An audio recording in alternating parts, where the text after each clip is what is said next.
Saludcast, el podcast del talento humano en salud. Hola, bienvenidos a un nuevo episodio de Saludcast, un espacio pensado y diseñado de manera especial para el talento humano en salud. Antes de iniciar con este capítulo, quiero recordarles que mes a mes tenemos invitados diferentes con los que tratamos temas relevantes y diversos que aportan al desarrollo profesional continuo y al bienestar laboral de nuestro talento humano en salud. La invitación es entonces a que nos sigan en Spotify, en YouTube y compartan este contenido con amigos y colegas. En el episodio de hoy nos acompaña el doctor Sebastián Alba. Sebastián es médico de la Universidad de Caldas, cuenta con una maestría en ciencias y también una maestría en dirección de empresas. Es el director ejecutivo de Revive, empresa de entrenamiento médico integral, una compañía pionera en el desarrollo de soluciones tecnológicas para abordar los diferentes desafíos del día a día del recurso humano en salud y para potenciar los procesos de educación médica continua a través del desarrollo de software, de soluciones tecnológicas básicas y soluciones de realidad virtual.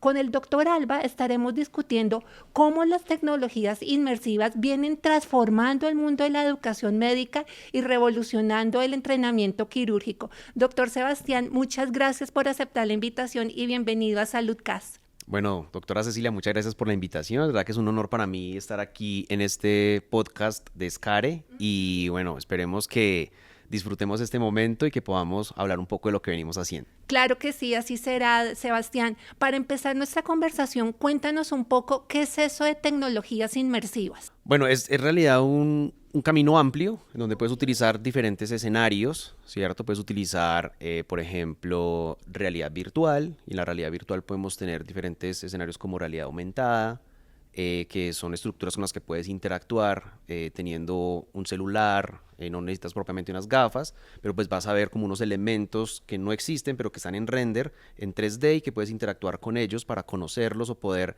generar una experiencia mixta entre la realidad y entre la virtualidad.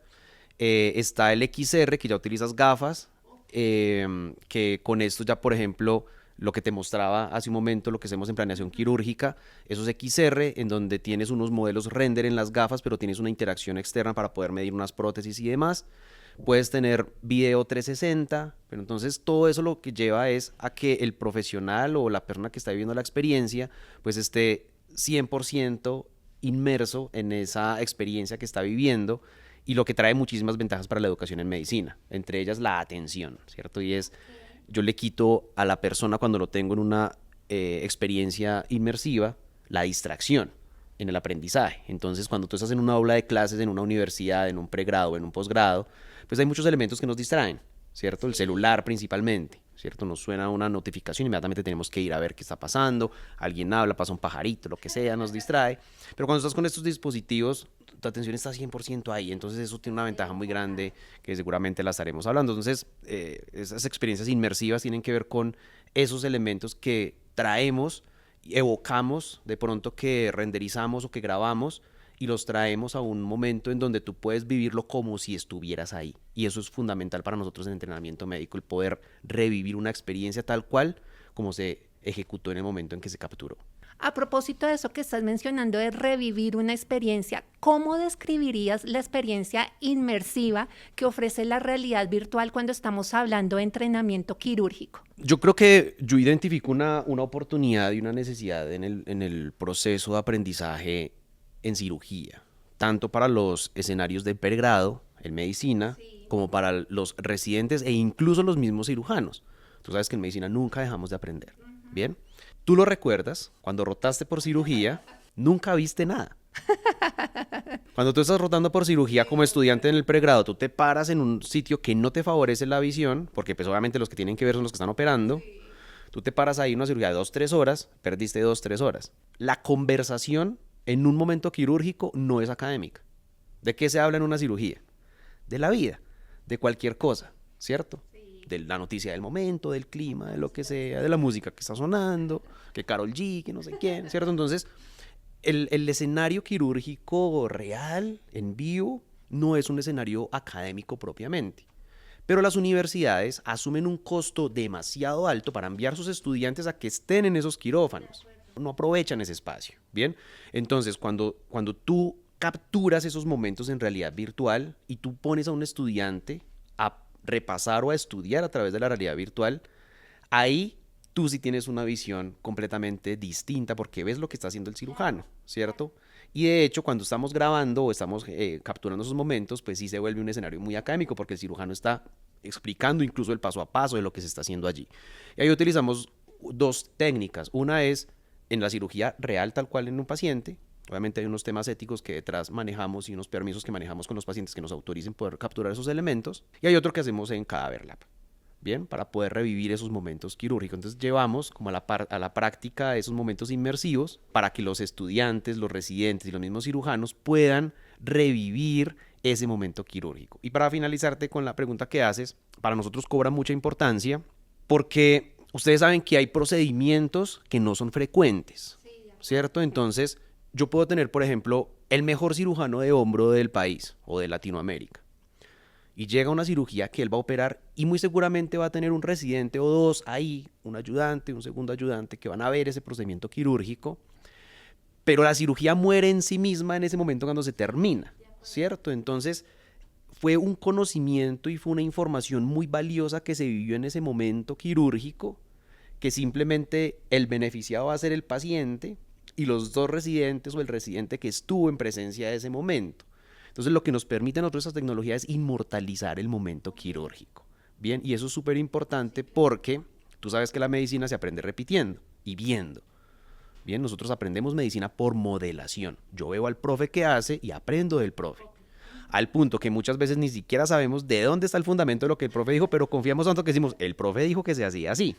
¿Cierto? En ese modelo, cuando tú inmortalizas una cirugía, tú tienes la oportunidad de replicarle eso a cuantos residentes haya, a cuantos cirujanos que ya tienen experiencia, pero que quieren mejorar sus habilidades, pueden exponerse al momento. Ok, para que esa inmortalización de ese momento educativo sea súper eficiente, ¿qué tecnologías se vienen utilizando para que en los modelos de simulación de realidad virtual cada vez haya más realismo y precisión? Recientemente terminé una maestría en estrategia. Mi tesis fue este proyecto de realidad virtual y uno de los enfoques era los cuellos de botella para poder desarrollar la tecnología. Bien, entonces, si lo recuerdan, no sé, hace unos 5 años, todo lo que uno veía con realidad virtual es chévere, pero se veía un poco pixelado, no es muy rústico. De hecho, los modelos que uno ve en render son incluso son mejores los videojuegos que el render de esas cosas. Entonces uno dice, bueno, chévere, pero en medicina de pronto no tiene mucha aplicabilidad. Entonces vamos muy ligados a la curva del crecimiento del desarrollo tecnológico global para nosotros poder mejorar esa experiencia visual. No sé si me explico. Y no depende solo de nosotros, sino del momento tecnológico de la humanidad. Eso es súper importante. Porque en la medida que van saliendo mejores equipos para tú capturar los momentos, pues mejores experiencias tú puedes poner en las gafas de realidad virtual, ¿cierto? Entonces utilizamos capturadoras de video 360, escáneres 360, utilizamos cámaras ya de action tipo GoPro para la frente del cirujano para poder capturar escenarios en primera persona, ya utilizamos herramientas de desarrollo de software que permiten montar otros escenarios allí. Incluso el nivel tecnológico en la captura de imágenes de los pacientes para nosotros es importante. El angiógrafo, el angiotac, todo ese tipo de cosas son herramientas que nosotros luego nos pegamos para hacer nuestros render a escala de los órganos del paciente para saber cómo vamos a preparar quirúrgicamente esos tipos de escenarios. Entonces son muchos elementos que tienen que confluir para el momento tecnológico que estamos viendo y que podemos desarrollar. Entonces, utilizamos diferentes tecnologías para ello. Me gusta mucho, por ejemplo, la experiencia XR. Para eso necesitas un buen angiotac, unos buenos scans del paciente, una buena técnica, que el tecnólogo que está haciendo esas capturas pues tenga mucha experiencia, que nos pasen esa información. Entonces, hay un componente también ético detrás, que tienes que pedir una autorización al comité de ética del hospital para que te permitan manipular esa información. Tú firmas unos consentimientos de que esa información va a ser únicamente para generar el contenido y que no vas a mencionar los pacientes. Y, o sea, tiene un proceso administrativo detrás que realmente es un poco complejo y que hace parte de mi función como director ejecutivo, como ir abriendo esas puertas, generando ese relacionamiento para que todo eso pueda suceder, aparte de la parte tecnológica, ¿no? Ahorita estabas hablando de los estudiantes de pregrado y de posgrado. Con todo esto que nos vienes contando, Sebastián, ¿cómo contribuyen las tecnologías inmersivas al desarrollo de las habilidades técnicas y también de repente las habilidades no técnicas? ¿Qué has visto tú desde la implementación? Hay bastantes estudios acerca de eso, ¿cierto? De hecho, los coreanos son los que más han explorado el término de la educación y en especial la educación médica a través de tecnologías inmersivas. Bien, entonces, dentro de las publicaciones que hay una que me gusta mucho y es la capacidad que tienes de retener la información en un momento de entrenamiento y a posteriori. Me explico. Cuando tú vas a un escenario, un anfiteatro, vas a una cirugía presencial, a un quirófano, tu atención no está 100% en lo que está pasando. Cualquier cosa te puede distraer. ¿Bien? Entonces lo que está demostrado es que tú puedes retener tu información a 30 días hasta en un 15 o 20%. Es decir, el 85% de la información se te va a olvidar. De pronto los momentos más preponderantes se te marcaron y eso te va a perdurar un poco más en el tiempo. Y el estudio es tan bueno que es un estudio observacional, empieza a identificar en prácticas clínico-quirúrgicas cuánto duraba el conocimiento en esas personas que se exponían a tecnologías inmersivas y duraba hasta en el mismo plazo de tiempo, la información perduraba en un 95%, hasta en un 95%, o sea, pasar del 15-20% a un 95% en el lapso de tiempo, eso tiene un efecto muy importante. Entonces, ahora llevémoslo al ejercicio normal, y es, tú eres un cirujano, eres una cirujana, estás operando, te entrenas, se te va a olvidar el 80%, tienes un paciente, vas en el paciente, ¿cómo resuelvo esto? Evocarás ahí la información que te acuerdes. ¿Qué quiere decir eso? Que en la práctica real, el principal beneficiado de todo eso es el paciente. ¿Sí ves? Entonces, si yo tengo un cirujano que retiene mejor su información, que mejora sus capacidades y sus habilidades, y que llega al momento quirúrgico mucho mejor preparado, pues el desenlace de esa cirugía va a tener muchas probabilidades de mejor éxito versus el paciente que ha sido operado por un cirujano que no se expone a un entrenamiento mucho más inmersivo. Bien, y eso es lo que demuestra este estudio. Y por otro lado, hay un elemento aquí de pronto que puede caber en la pregunta que haces y es la necesidad que tengo yo como cirujano o como médico en exponerme a unos escenarios de aprendizaje más especializados para mejorar mi técnica de estudio, mi técnica de cómo aprendo las habilidades. Entonces, hay una cosa importante en educación y es que a veces asumimos que solo vamos a aprender de una manera. Y en medicina pasa mucho eso. Entonces, voy a aprovechar para hacer la cuña. Y es, en medicina siempre pensamos que la medicina se aprende en el paciente. Y sí, es una parte importante del aprendizaje, ¿cierto? Pero eso no quiere decir que yo tenga que excluir otras maneras de aprendizaje. De hecho, se tienen que complementar. ¿Bien? Entonces vamos a colocar el ejemplo como si fueran unos escalones de aprendizaje. Entonces yo tengo que subir al 5.º escalón aprendiendo algo, pero entonces yo puedo pasar del libro al paciente o del libro a una experiencia en realidad virtual, Cadaver Lab, paciente. ¿Quién crees que va a tener mejores habilidades? Claro, el que va a ir explorando diferentes formas de adquirir el conocimiento. Exacto, entonces ahí es donde va la importancia de esas tecnologías porque son completamente adicionales y complementarias al proceso de aprendizaje. Esto que estás mencionando necesariamente lo tengo que ligar con temas de seguridad del paciente. Seguridad del paciente es un tema al que se viene hablando fuertemente más o menos desde el año 2000. Pero entonces, ¿cómo ya hablaste cómo las tecnologías inmersivas favorecen el proceso de aprendizaje, dan un tema de repetición, bueno, todo el proceso de aprendizaje? ¿Cómo las tecnologías inmersivas tienen relación con procedimientos más seguros en la vida real? Sí, hay otros estudios muy buenos en cuanto a eso. Hay unos que se hicieron en los países nórdicos y ese estudio va muy enfocado en los escenarios de enfermería, en el aprendizaje de paso a paso, ¿cierto? Los paso a paso de. Entonces, por ejemplo, tengo que manejar una herida. ¿Cuál es el paso a paso para manejar esa herida? Tengo que hacer una curación en el paciente. ¿Cuál es el paso a paso para hacer esa curación en el paciente? ¿Cierto? En la medida que tú montas escenarios de realidad virtual inmersivos con esos paso a paso, la persona está haciendo con una herramienta de realidad virtual ese paso a paso. Lo que hace que tú puedas medir si le está faltando algo, si necesita alguna información adicional, si esa persona en entrenamiento obvió un paso, omitió un paso, y eso impacta directamente sobre la seguridad del paciente, ¿cierto? Entonces, cuando se empezaron a estudiar esos escenarios, se encontró que las personas, las enfermeras, los enfermeros que hacían esas prácticas inmersivas antes de llegar a su práctica real con los pacientes, no se les olvidaba lo que tenían que hacer con el paciente porque ya habían hecho un entrenamiento previo acá. Y ahí es donde juega un papel muy importante la simulación. En medicina es muy importante la simulación. De hecho, los padres de la simulación en medicina fueron un cirujano y un anestesiólogo. Los dos tipos escribieron un libro brillante que se llama El Checklist Manifiesto. Y lo sacan de la aviación. Entonces, los accidentes aéreos disminuyeron notablemente y los conflictos en aviación disminuyeron notablemente cuando empezaron a simular y hacer checklist. ¿Cierto? Entonces tú lo ves, cuando tienes una cirugía, tú te das cuenta lo bonito que sucede el empezar una cirugía, porque el anestesiólogo hace un checklist, el cirujano empieza con un checklist, cuando se va a cerrar la cirugía se hace un checklist, un conteo, una vaina, ¿cierto? Una cantidad de cosas, que eso surgió de esa estructura de la aviación en términos de la simulación.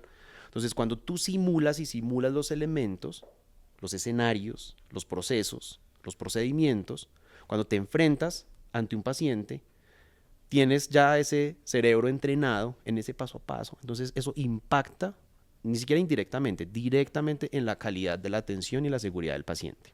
¿Tienes reportes o tienes alguna estadística de cómo las tecnologías inmersivas han disminuido la presentación de eventos adversos? Ya hablamos que mejora la seguridad, pero en términos de datos y estadísticas, ¿tienes alguna referencia? No, de hecho los hemos estado buscando porque estamos escribiendo en ese momento un artículo. La información es un poco escasa todavía, ¿sí? Si bien se viene creando como estudios a través de la realidad virtual desde hace unos 15, 20 años, apenas hasta ahora como que se empiezan a desarrollar procesos ya completos adicionales. De hecho, la mayoría de los estudios concluyen en que se necesitan más escenarios de simulación y más estudios que estén mostrando esas prácticas, porque hay otra barrera allí, y es ¿cuántos hospitales conoces tú que tienen gafas de realidad virtual? ¿Cierto?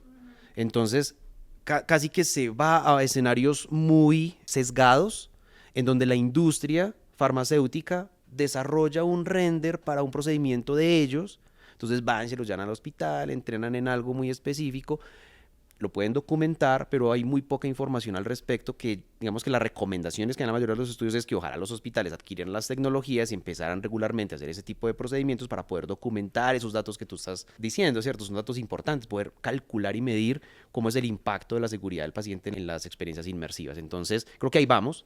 Creo que hemos avanzado bastante, pero falta todavía un camino por recorrer en documentar todo eso. Ahorita estamos personalmente pues en la empresa generando estudios para eso, comparativos con estudiantes, con personas de diferentes hospitales.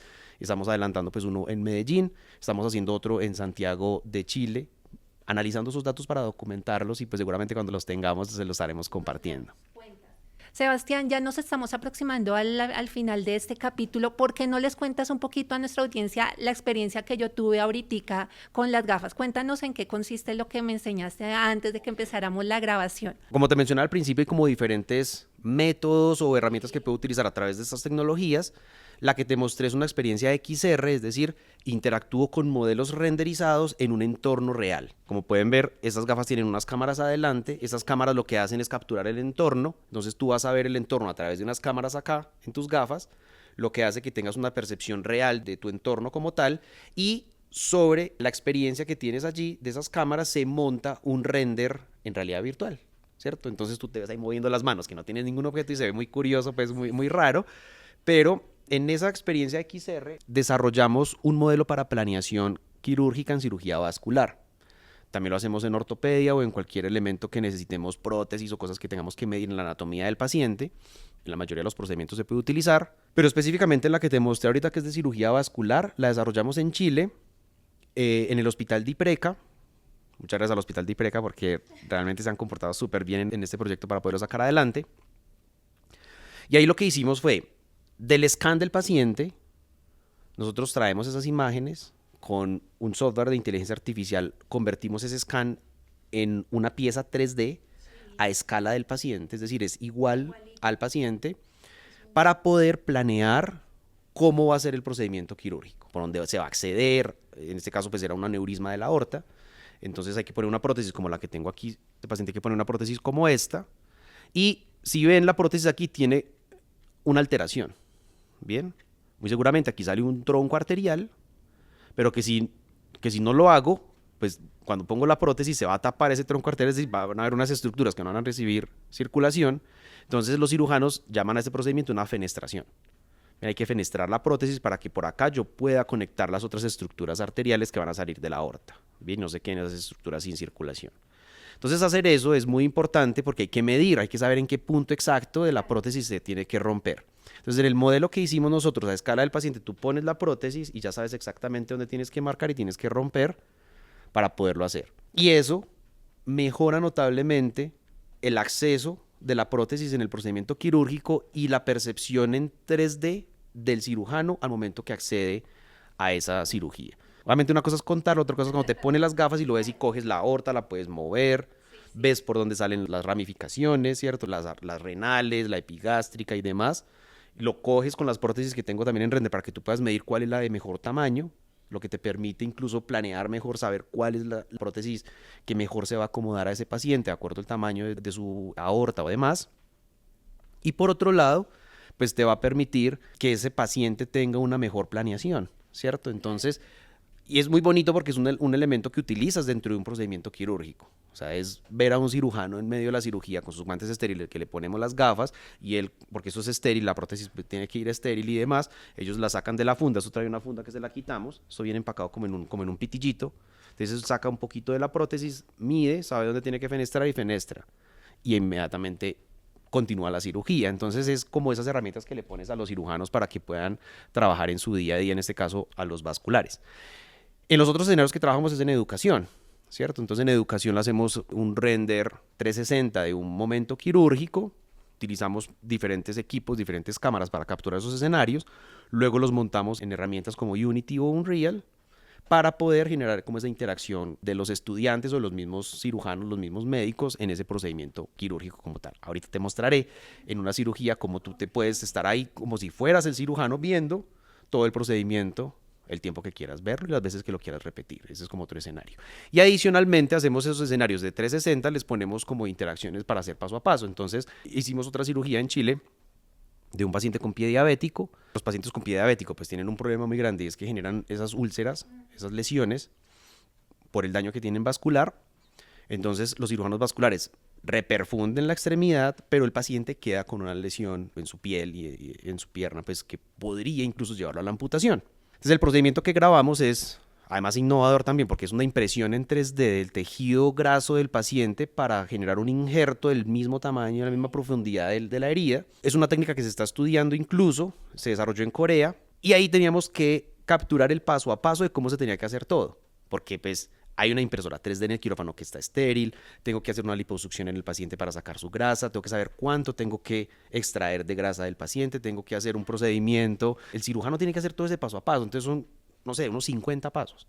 Se le va a olvidar uno de los 50, se lo juro que se le va a olvidar uno de los 50. Entonces, el entrenamiento que hacemos nosotros es que él repita y repita la acción para cuando esté frente al paciente sepa cuál es el paso a paso que tiene que ejecutar. Entonces, tiene mucha utilidad en esos escenarios. No sé si con esto te respondo la pregunta. Pero totalmente, Sebastián. Y ya para finalizar, todo esto que nos vienes contando, ¿cómo vislumbras tú el futuro de la cirugía con todos estos temas de realidad virtual? Sin duda, esto es una tecnología que va, yo creo que ya está, ni siquiera va. O sea, ya está aportándole en el presente a los cirujanos. En los lanzamientos, por ejemplo, que hizo Apple con sus gafas, vimos ciertas herramientas de cirugía. Por ejemplo, una cosa que nosotros desarrollamos es que en cirugía de ortopedia podemos sacar las imágenes del paciente y el cirujano ponerse las gafas y ver una radiografía del paciente a un tamaño mucho más grande, poder interactuar con ella, porque como está con sus manos, él está estéril, no tiene que estar cogiendo absolutamente nada. Poder ver los modelos 3D del paciente para tener una ubicación en el espacio mucho más lógica y mucho más real de lo que se está enfrentando. O sea, ya lo estamos viendo, creo que es el presente ya. Obviamente al futuro, pues esto va a ser espectacular. O sea, te digo que lo que te mostré hoy es lo más feo que vas a ver en realidad virtual, muy seguramente, porque esto está creciendo a pasos ya mucho más rápidos. De pronto hace 5 años, de hecho no sé si recuerdan cuando Google sacó sus gafas, las Google Glasses, que fueron un fracaso porque les fue re mal, salieron antes de tiempo, no era como el momento para eso, pero creo que estamos ahora en un momento en donde tenemos que aprovechar estas tecnologías y pues esto aplica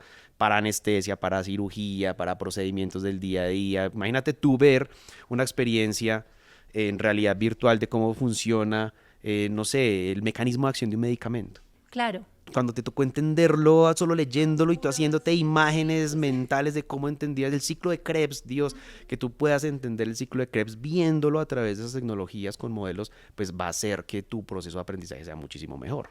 Ok, pues Sebastián, muchas gracias por todo este conocimiento que nos compartiste, agradecerte por tu tiempo, la claridad en tus respuestas. No sé si quieras dejar un último mensaje para nuestra audiencia en cuanto a temas de tecnologías inmersivas. No, el mensaje es que están en el momento de que pueden comprar gafas de realidad virtual. Hay muchísimas herramientas que pueden utilizar a través de ella. Creo que estamos en un buen momento.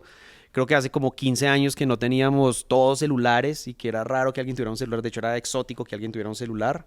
Creo que estamos en ese momento en donde podemos empezar a implementar esa tecnología porque es uno de los cuellos de botella importante. Y es que la gente tenga la tecnología, el hardware como tal para poder consumir estas herramientas que van surgiendo.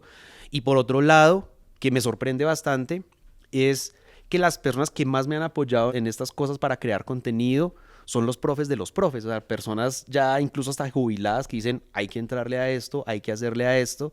Entonces eso me encanta porque es como esa apertura a que realmente es una tecnología que llegó para quedarse y que y nadie se quiere quedar afuera de ella. Entonces, porque uno diría, no, eso es para los jóvenes, los cirujanos más jóvenes y demás, o las personas más contemporáneas, más digitales.